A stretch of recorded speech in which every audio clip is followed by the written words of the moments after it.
Gimana kabar hari ini? Sehat semua ya? Baik. Minggu yang lalu kita sudah belajar tentang fluida statis. Nah, hari ini kita mau belajar tentang fluida dinamis. Fluida, seperti yang saya jelaskan minggu yang lalu, adalah zat yang bisa mengalir. Ya. Kalau fluida statis minggu yang lalu, saya menjelaskan fluida yang diam di dalam wadah tertentu. Nah, kalau fluida dinamis berarti fluida yang mengalir. Ya. Untuk fluida dinamis, ini nanti yang kita bahas pertama tentang fluida ideal. Apa sih fluida ideal itu? Kemudian jenis-jenis aliran fluida seperti apa, gitu ya.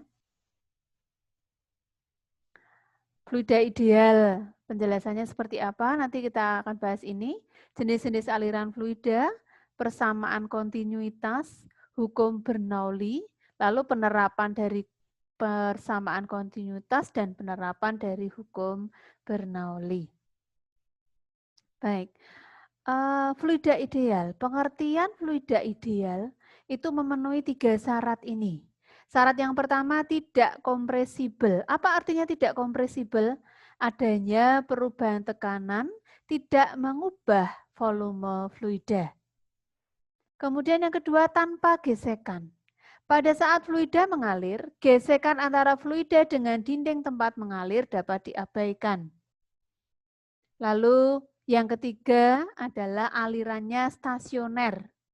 Maksudnya apa? Setiap partikel fluida mempunyai garis alir tertentu. Dan untuk luas penampang yang sama, mempunyai laju aliran yang sama. Itu disebut alirannya stasioner. Jadi fluida ideal meliputi 3 syarat ini. Tidak kompresibel, tanpa gesekan, dan alirannya stasioner. Nah, jenis-jenis aliran fluida. Ada 2 jenis aliran fluida. Yang pertama aliran laminer. Apa itu aliran laminer? Aliran laminer, pada aliran ini partikel fluida mengikuti lintasan yang mulus dan lintasan ini tidak saling bersilangan. Aliran laminar dijumpai pada air yang dialirkan melalui pipa atau selang. Jenis aliran yang kedua namanya aliran turbulen. Apa itu aliran turbulen? Aliran yang ditandai dengan adanya lingkaran-lingkaran tak menentu dan menyerupai pusaran. Aliran turbulen sering dijumpai di sungai-sungai dan selokan-selokan. Ketika air itu mengalir di sungai atau selokan, menumbuk, aliran airnya menumbuk batu-batu di sungai misalnya, itu akan menghasilkan aliran turbulen. Jadi lingkaran-lingkaran yang tidak menentu. Tapi kalau aliran air pada pipa atau selang, alirannya itu lurus, tidak saling bersilangan. Nah, yang dibahas pertama kali untuk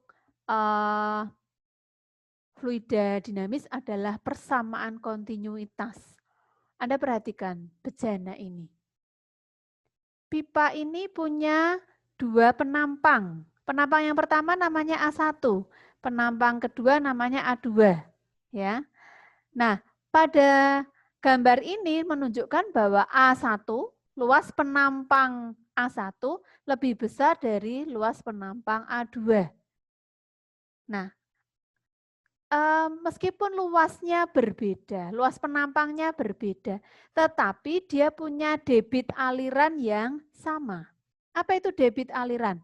Debit aliran fluida adalah besaran laju volume atau jumlah volume fluida yang mengalir persatuan waktu. Saya mengambil contoh, misalnya saya memasukkan dalam bejana ini seember air. Ya. Saya masukkan melalui penampang A1. Lalu di 2 ini saya tunggu di sini, lalu aliran air itu saya tampung dengan wadah di sini. Nah, saya masukkan di penampang satunya 1 ember. Maka yang keluar dari pipa A2 berapa ember? Ya 1 ember. Itu menunjukkan bahwa jumlah volume fluida yang mengalir persatuan waktu itu selalu sama, tidak berubah. Apa yang menyebabkan berubah? Ketika ini A1 lebih besar dari A2, maka V-nya ini akan berubah. Ya, Contohnya selang, ketika ujungnya kita tekan, maka lebih cepat atau lebih lambat? Tentunya ketika ujungnya kita tekan, luas penampangnya kecil, kecepatan V2-nya jadi besar. Jadi debit itu bisa diartikan sebagai jumlah volume fluida, V-nya volume yang mengalir per setiap satuan waktu. Debit aliran fluida kalau sesaat ya tinggal deltanya ini diganti D. H sama dengan H fluida, debit aliran fluida itu sama dengan dV per dt. Nah, debit aliran air atau volume yang mengalir setiap satuan waktu itu enggak akan pernah berubah. Sama, jadi yang masuk di sini 1 ember, kalau ini ditampung lagi ya keluarnya juga 1 ember. Nah, berarti H1 sama dengan H2. Bagaimana mencari H? Bisa H itu dihitung dari di sini delta V per delta T bisa, atau bisa juga A kali V, A luas penampang, V-nya kecepatan. Jadi persamaan kontinuitas itu menyatakan bahwa debit aliran fluida itu selalu konstan. Ya, jadi H1 sama dengan H2. Apa H1? A1 kali V1 dengan V ini kecepatan aliran fluida. A adalah luas penampang fluida. Apa A2? Ya luas penampang di 2 di sini. Apa V1? Kecepatan dari fluida pada penampang 2. Itu persamaan kontinuitas. Contoh soalnya demikian. Jika diameter penampang pipa besar 2 kali diameter penampang pipa kecil, berapa kecepatan aliran di pipa kecil? Perhatikan gambar ini. 2 penampang yang berbeda. Penampang 1 ya lebih besar dari penampang 2. Jadi diameter penampang 1, D1, sama dengan 2 kali D2. Kalau V1-nya diketahui 5 meter persegi, 5 meter per sekon, berapakah V2-nya? Berarti dengan persamaan kontinuitas, dinyatakan H1 sama dengan H2. A1 kali V1 sama dengan A2 kali V2. Nah, A kalau diketahui diameter, berarti mencari luasnya adalah 1/4 pi D kuadrat. Itu A1. Kalikan V1, ini V1. Ini D1. Sama dengan 1/4 pi D2 kuadrat kalikan V2. Kita hitung, masukkan ke persamaan, akan ketemu V2-nya sama dengan 20 meter per sekon. Berarti bisa disimpulkan. Luas penampang 1 memang 2 kali lebih besar, tapi kecepatannya menjadi berbeda. Yang penampang kecil kecepatannya menjadi 4 kali lipat. Jadi sangat cepat dibandingkan dengan penampang 1. Nah, penerapan persamaan kontinuitas yang saya jelaskan yang tadi beri contoh, selang penyemprot. Ujung selang ditekan, yang berarti memperkecil penampang agar diperoleh laju aliran yang lebih besar. Jadi kalau mau nyiram bunga, jaraknya jauh, ya ujung selang ditekan aja, sehingga laju dari air itu akan menjadi lebih cepat. Jangkauannya menjadi lebih jauh, gitu ya. Kemudian kalau pada gambar yang kanan ini, penyempitan pembuluh darah. Pada pembuluh darah yang mengalami penyempitan, maka laju aliran darah lebih besar daripada laju aliran pada pembuluh normal. Itu penerapan kontinuitas. Berikutnya yang dibahas pada fluida bergerak atau fluida dinamis adalah hukum Bernoulli. Ya, Anda perhatikan ini. Kalau misalnya ini ada pipa. Dari dasar ini, ya, dari tanah setinggi H1 pipa 1. Pipa yang di sini setinggi H2, ya. Maka laju air, ya, kalau ini mau dinaikkan ke atas, maka berlaku persamaan Bernoulli bahwa tekanan pada penampang 1 ditambah rho GH1 ditambah setengah rho V1 kuadrat sama dengan P2 tambah rho GH2 tambah setengah rho V2 kuadrat. Artinya jumlah tekanan ditambah rho GH ditambah setengah rho V kuadrat itu selalu konstan. Ya, hukum Bernoulli menyatakan hubungan besaran fluida dalam pipa antara tekanan, ketinggian, dan laju dari fluida ini itu selalu konstan. Gitu ya. H1 berarti diukur dari permukaan tanah yang sama, tinggi penampang 1. H2 berarti tinggi penampang 2. Ya. P1 di sini.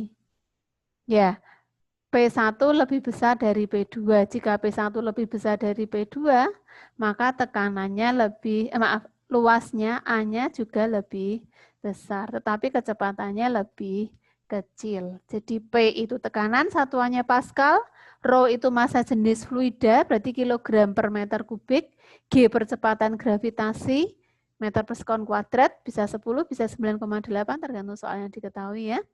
Kemudian tinggi benda meter, V laju, H tinggi benda ya meter, V laju fluida, meter per sekon. Nah, penerapan hukum Bernoulli biasanya pada teorema Torricelli ini. Jadi ada wadah ya, diisi air misalnya, kemudian ada kebocoran pada kedalaman H. H itu kedalaman diukur dari permukaan secair itu ke lubang, itu H. Kalau H1 adalah ketinggian lubang dari dasar. Ya. Kalau H2 adalah tingginya air. Nah, kalau di sini ada fluida lalu pada kedalaman H ada lubang, maka akan ada air yang nyembur keluar. Berapa kecepatannya? Semburan air ini bisa dirumuskan V sama dengan akar 2GH dengan H kedalaman dari lubang, ya kedalaman lubang diukur dari dasar. Ya. Lalu berapa X? X bisa diukur dengan rumus ini. 2 kali akar H kali H1. Jadi lubang ini dari dasar berapa? Itu H1.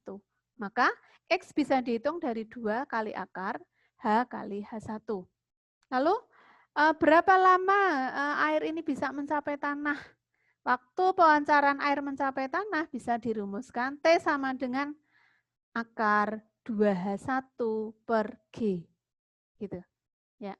Jadi biasanya ditanyakan laju airnya berapa, jangkauan terjauh pancaran air itu berapa, lalu waktu pancaran air mencapai tanah itu berapa.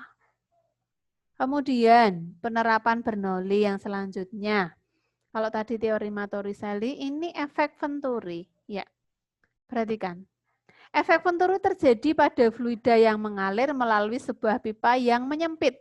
Jadi ini ada air mengalir ke sana, melalui pipa yang menyempit, lalu melebar lagi pada ketinggian yang sama. Efek Venturi menyatakan bahwa jika laju fluida bertambah, tekanannya berkurang. Jadi kalau di sini pipanya kecil, berarti kan kecepatannya bertambah, maka tekanannya berkurang. Jadi misalnya ini ada penampang 1, A1, ini ada penampang A2. Maka A1 kan lebih besar dari A2.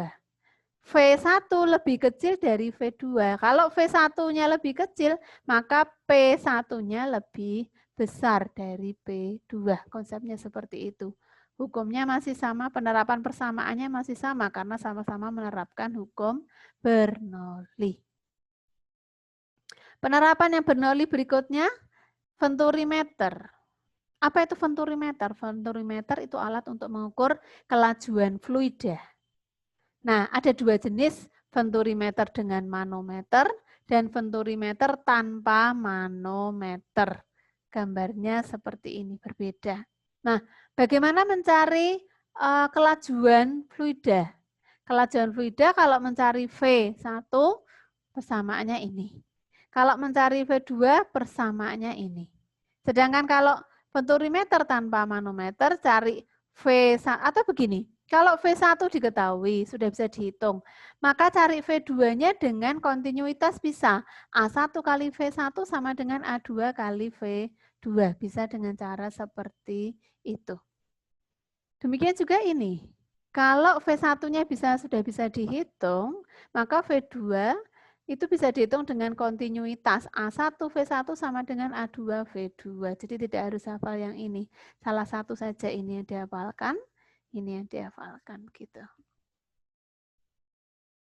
Kemudian selain venturimeter tadi untuk mengukur kelajuan zat cair, kalau tabung pitot merupakan alat yang digunakan untuk mengukur laju aliran gas atau udara. Dengan mengetahui perbedaan ketinggian raksa pada kedua kaki manometer ini, aliran gas dapat ditentukan kelajuannya.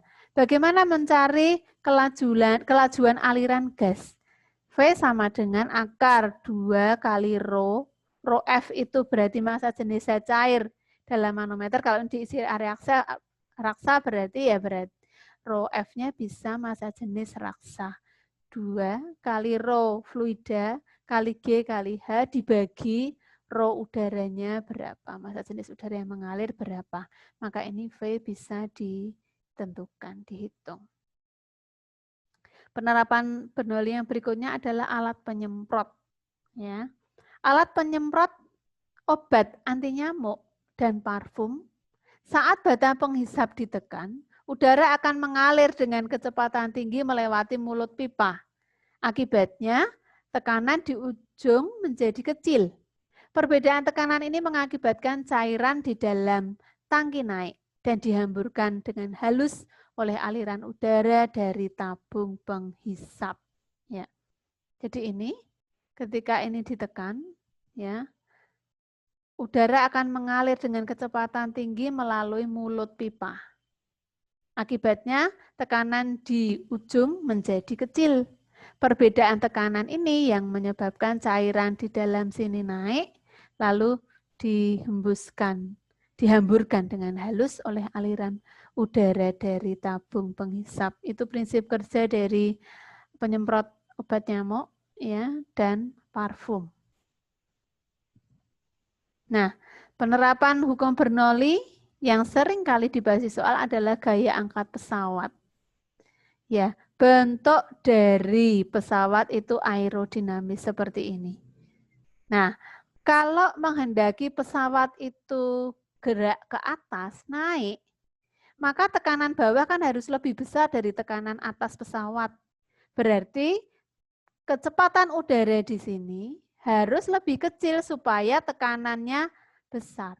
Jadi P di bawah harus lebih besar dari P di atas supaya pesawat bisa naik. Nah, untuk bisa P di bawah lebih besar dari P di atas, kecepatan udara di sini harus lebih kecil daripada kecepatan udara di atas.